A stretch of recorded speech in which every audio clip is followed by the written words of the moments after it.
Hello guys, welcome. Collective reading tayo ngayon. Tingnan natin kung ano yung current energy ng person mo, okay? Ano yung kanyang nadarama sa panahon ngayon. Give me the message para to sa mga no contact situation. Ano yung current energy ng person mo? Give me the message for collective. Give me the message. Ano yung energy ng person mo ngayon? Ano yung kanyang nadarama? Once na naiisip ka, okay? Ano yung kanyang mga hakbang or kasunod na hakbang na gagawin sa connection na to? Be open-minded po, hindi po halos lahat makaka-resonate, kaya piliin nyo na lamang.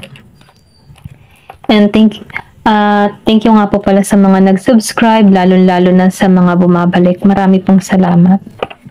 Give me the message. Ano yung kanyang current energy? So, nakikita ka ng tao nito, na may pagbabagong nagaganap sa'yo, okay? Nagigitong matapang or pwede ring sabihin na pinagmamasdan ka nito sa social media, nakaabang ito sa mga post mo. Nafe-feel ko din dito, bigla tong susulpot muli sa buhay mo, okay? Para tong butiki. Bigla na lang darating nang hindi mo siya inaasahan, wala kang idea para rito. Ito lang yung nakikita ko. Nakikitaan ko to ng pagpaplano or nag-iintay lang to ng right time sa connection na to. Okay, patungo sa'yo. Meron ditong 10 of Swords, 10 of Wands, Queen of Swords, 3 of Wands, upright. So, diba yung sinabi ko kanina, gusto nito ng parang nakamasid to. Gusto nito ng new beginning sa connection yung dito sa death. Nakikitaan ko dito na nagkakaroon to ng realization or pwede rin sabihin na nakikita nito yung halaga mo. Pero ganun pa man lumabas ang the story verse. Nafe-feel ko dito, na nagiging kang mailap sa person mo, yung iba sa inyo, ha? Nagiging kayong mailap. Maybe mas nakatuon ka sa ibang direction, okay? Dito sa 8 of Cups. Ayan. Bottom of the thing, the High Priestess reverse. So, nakikitaan ka ng tao na ito, sarado yung isip mo para sa kanya. Okay, 9 of Swords and Ace of Pentacles and the Wheel of Fortune. Page of Cups, Knight of Cups. Okay, ito yung current energy ng person mo. Naiitaan ko to, na pinagmamasdan ka na to. Once na iniisip ka ng tao neto, andun pa rin yung nararamdaman neto, okay? Mahal ka niya dito sa Page of Cups, upright, Meron ditong Year of the Pig, akong nakikita. Nakita ko dito yung pagluha mo dito sa tao na to. Sobra kang nasaktan dito. Okay?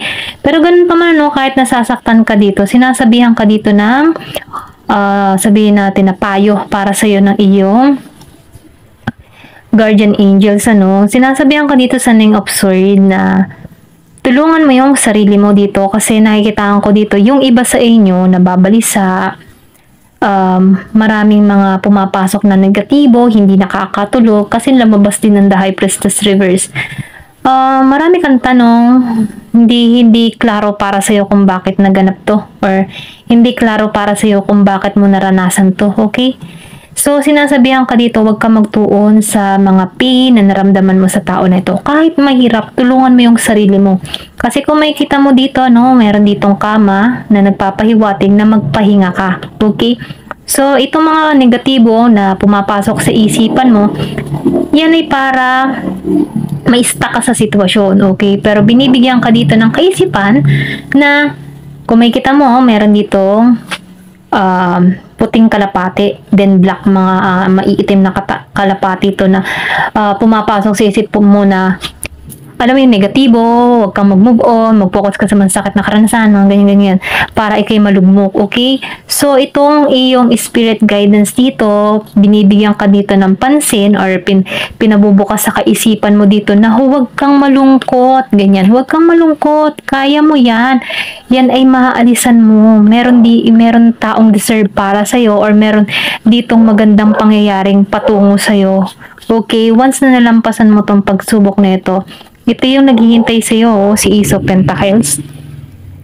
Ngayon, sarado pa yung sarili mo kasi masakit nakatuon ka pa sa pain, sa nararamdaman mo masakit. Ayaw mo pang moving on kasi nahihirapan ka pa okay? Pero ganun pa man huwag kang mag-alala. Kasi nafe-feel ko dito yung new beginning patungo sa'yo. Okay? Pwedeng yung iba sa inyo, bumalik yung person nila. Okay? Nagbigay ng pasakit sa'yo dito sa Nine of Swords. Meron ako nakikita dito ng Gemini, Aquarius, and Libra, Pisces, Aries, Leo, Sagittarius. And then, meron din ako nakikita dito Scorpio, Cancer, and Pisces. Ayan, more water sign. And Virgo, Capricorn, Taurus. Okay?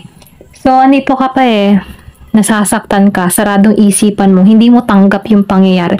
Pero once na natanggap mo to, napakawalan mo yung sarili mo sa masakit na nararamdaman mo, at natanggap mo sa sarili mo, nagkaroon ka dito ng panibagong perspective or panibagong pananaw para sa sarili mo. Once na nagtuon ka dito sa sarili mo at minahal mo yung sarili mo dito, saka to papasok, okay, itong Ace of Pentacles. Meron dito pangyayari na nakikitaan ko dito na meron ditong patungo sa'yo. Nakikitaan ko dito ang water signs, Scorpio, Cancer, and Pisces. Meron ditong Year of the Pig. Pwedeng kilala mo na to or pwedeng sabihin ito yung person na patungo sa'yo. Pwedeng dalawang tao yung tumungo sa'yo. Okay? Ito lang nakikita ko. May pagkaromantiko tong tao na ito. Ito lang yung charming. Malakas yung charisma nito. Okay? So, nafe-feel ko dito na pwedeng makilala mo to or pwedeng sabihin na new person to, or pwede rin sabihin yung person mo magkaroon ng realization, maitama niya yung pagkakamali niya sa'yo. Okay? Kasi nafe-feel ko dito na kilala ka ng tao nito kasi naiisip ka nito. Okay? Dito sa Page of Cups. So, ibig sabihin nagsama na kayo ng tao nito kasi naiisip ka nito okay? Maybe tapos ka na rin dito sa masakit na pangyayari nito. Once na naiisip mo tong tao nito, nasasaktan to, okay? Pwedeng energy niya to, okay, sa no contact. Kasi, tanong natin dito, ano yung energy ng person mo? Maybe, siyang nakakaramdam nito, sobra siyang nasasaktan. Kung hindi man ikaw yung nasasaktan, yung person mo dito yung nasasaktan. Okay, yung person mo yung nasasaktan dito. So, nafe-feel ko dito na gusto nito offer or magsimula kayo, okay? Kasi nakikita ka dito ng magandang kapalaran or pwede rin sabihin na nagiging siyang mapalad sa connection na to once na magkasama kayo, okay? Pwede rin sabihin good vibes lang yung energy mo sa tao na to. Hindi ka mabigat kasama, comfortable tong tao na ito, kaya nagkakaroon to ng romantic feelings para sa'yo, okay? Meron ditong Year of the Pig and Year of the Horse ako nakikita. Mahal ka ng tao na ito, okay? Ito lang yung nakikita ko. Pwedeng ito yung nararamdaman ng person mo or pwede rin ikaw, vice versa dito kung sino man tong nasasaktan dito sa Nine of Swords and the High Priestess. Pero ganun pa man nafe-feel ko dito, gusto ng tao nito ng new beginning sa connection na to. Gusto nito magsimula kayo, okay, magtagumpay. Ito lang yung nakikita ko. Then dito kasi lumabas ng Four of Swords and King of Wands. Nakikitaan ka ng tao na ito, na naghihiling ka na or sabihin natin na nakaraos ka na sa connection na to, okay? Kaya maybe itong tao na ito, ngayon niya nare-realize yung halaga mo dito sa Page of Cups. Gusto nito magkaroon ng romantic feeling sa'yo. Maybe before, hindi to romantiko sa'yo, pero ngayon nakikita na ng tao na ito yung halaga mo, okay? Dahil dito sa Four of Swords, naka-moving on ka na dito Natulungan mo na yung sarili mo. So, itong tao na ito, merong pagmamatsyag na ginagawa sa'yo, okay? Bigla tong susulpot or bigla tong magpaparamdam. Pwedeng bigla tong magmensahe sa'yo. Ito lang yung nakikita ko. Pero ganun pa man, kahit bigla tong magmensahe sa'yo, andito ka sa Queen of Swords energy. Independent ka, matalino ka. Kumaga, alam mo yung gusto mo. Okay? Maybe before, kaya ka nitong manipula, pero ngayon, nakikitaan ka ng tao nito na iba, different person na. Yung personality mo, may pagbabagong nangyayari or naganap sa'yo, okay? So, nakikitaan ka ng tao na ito na matayog, okay? Then, nafe-feel ko dito, nag-iintay lang to ng right time or pwede rin sabihin na minamasdan ka nito sa malayo. Tulad ng tinitingnan nito yung picture mo in social media or ina-update nito, kung nakasubaybay siya sa'yo, okay, in-stalk ka na to. Kung nakablock naman tong tao nito, meron tong dami account na kung saan itong tao nito ay nakamasid sa'yo, okay? Alam pa rin yung mga ginagawa mo. Ten of Wands reverse. So, nafe-feel ko dito, no, itong person mo, naka-stuck pa rin sa'yo dito sa Ten of Wands.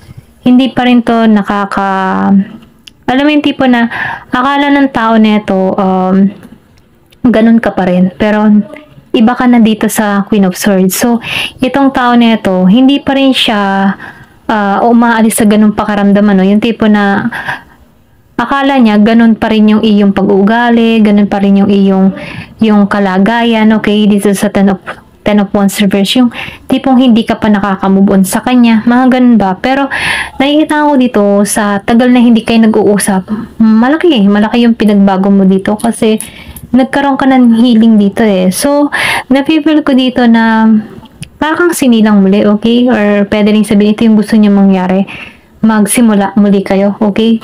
Kaya lang, dito sa The Stars, nafe-feel ko na hindi nakakaisip to ng unsuccessful sa connection na to dahil ang taas mo na eh. Maybe, dahil minamatyagan ka ng tao neto, iba ka na, okay?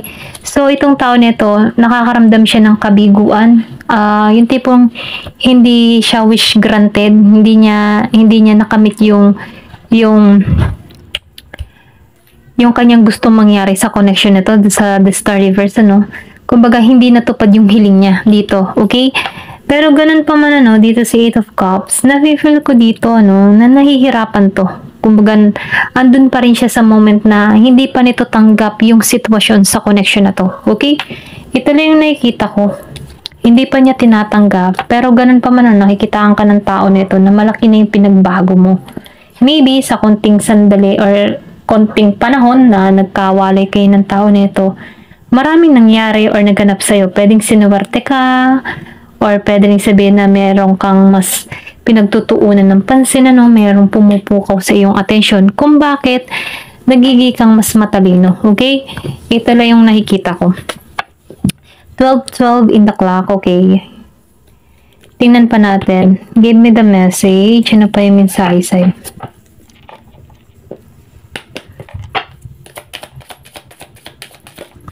Oh, the Sun. Okay? Nakikitaan ka ng tao nito na the Sun. Ikaw yung matagumpay. Maybe nagiging kang maayos, matagumpay ka.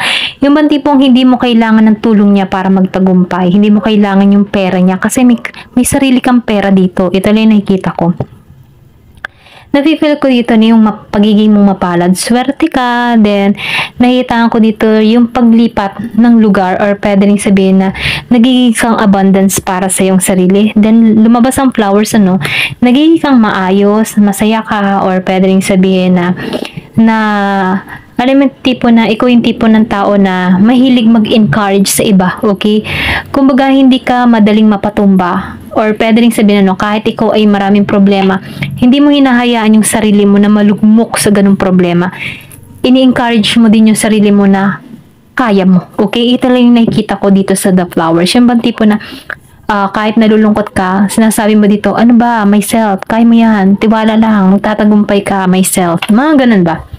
Then, nafe-feel ko din dito, na meron kang mga hiling na natupad dito sa The Flowers, okay? Yung iba sa inyo, meron kayong mga hiling na natutupad or pwede rin unti-unti na siyang natutupad. Meron dito, Cavalier. So, nakikita ko dito meron palapit na balita or good news na patungo sa'yo. Na kung saan, nakikita ko dito yung sigla, yung katuwaan mo dito. Meron ditong tutungo sa'yo. Ito lang yung nakikita ko. Meron dito ang coffin. So, nafe-feel ko din dito, meron dito yung iba sa inyo. Meron kang person dito na nakakaranas ng sakit or pwede rin may sakit siya, may karamdaman siyang malubha or meron siyang nararamdaman sa panahon ngayon dito sa coffin. Pero ganun pa man nafe-feel ko dito na or pwede rin sabihin na meron tong mga takot na kung saan kung bakit hindi pa to kumikilos sa'yo. Pero ganun pa man, nararamdaman ko dito na yung takot, okay, matatapos na to. Nafe-feel ko din dito, na yung kanyang mga kalungkutan or kung ikaw man, nagkaroon ka ng takot dito sa connection na to, yung takot kang mawala tong tao nito. Ngayon, nagkaroon ka ng panibagong perspective, nagkaroon ka dito ng katatagan, nabago mo yung sarili mo or nabawi mo muli dito yung tapang at lakas ng loob mo. Okay, ito lang nakikita ko sa coping. Kumbaga parang sinilang ka muli. Nagkaroon ka ng panibagong pananaw na kung saan kung bakit ka tumatayo sa panahon ngayon. Okay, meron ditong snake. So, meron ditong Year of the Snake. Then, nakikita ko din dito, no, na maybe, nagiging kang matalino dito, okay? Kumbaga, nagiging ka ng maingat dito. Ayaw mo kasing pumasok sa isang relasyon or kung papasok man muli itong taong ito sa buhay mo, nagiging kang maingat dito dahil ayaw mong matukso, okay? So, tingnan pa natin, ano, give me the message. Pwede yung meron kang person na Year of the Snake or pwede rin ikaw yung Year of the Snake. Nafe-feel ko dito yung pagiging mong maingat. Ayan. Or sabihin natin na mahirap kang kaaway. Meron ditong fish. So, nafe-feel ko dito merong malapit ng maganap sa buhay mo or may malapit ng parating na kung saan na magbibigay sa'yo ng masigla or masayang experience. Meron ditong stork. So, nafe-feel ko dito, no? Meron, ito yung signal na may pagbabagong magaganap sa buhay mo. Okay? Nakikitaan ko dito na merong pag-alis, paglipat or paglipad. Okay? Nakikitaan ko dito na mas nagiging kang mabuting tao. Kumbaga, kahit may mga nanakit sa'yo dito or meron kang bad experience dito, mas natututunan mong magpatawad. Okay? Kasi yung pagpapatawad mo, yun yung paraan para makalimot ka sa mga masasakit na nakaraan. Kumbaga, pinalalaya mo yung sarili mo sa mga ganong emotion. Ito lang nakikita ko sa stork. Then, dahil doon, ano, yung pagpapatawad mo dito, mas mabilis kang nag-heal or mas mabilis kang nakaka-moving on dito kasi natatanggap mo unti-unti mo siyang natatanggap yung masakit na na-experience mo dahil doon pinalalaya mo na yung sarili mo sa isang sitwasyon na to. Okay? Then, dito, no, sa gentleman, nafe-feel ko yung iba sa inyo, merong patungo, pwede new person tong patungo sa'yo, okay, sa gentleman.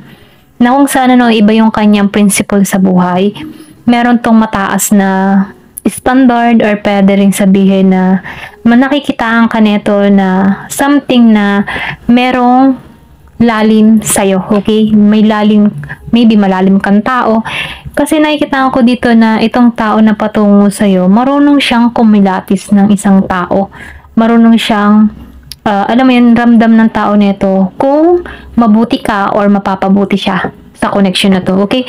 Ito na yung nakikita ko, meron ditong taong patungo sa'yo. Matured na to. Marami na tong experience kung bakit marunong na siyang kumilatis ng tao. Okay, ayan, hanggang dito na lamang po. Thank you for watching. Love and peace.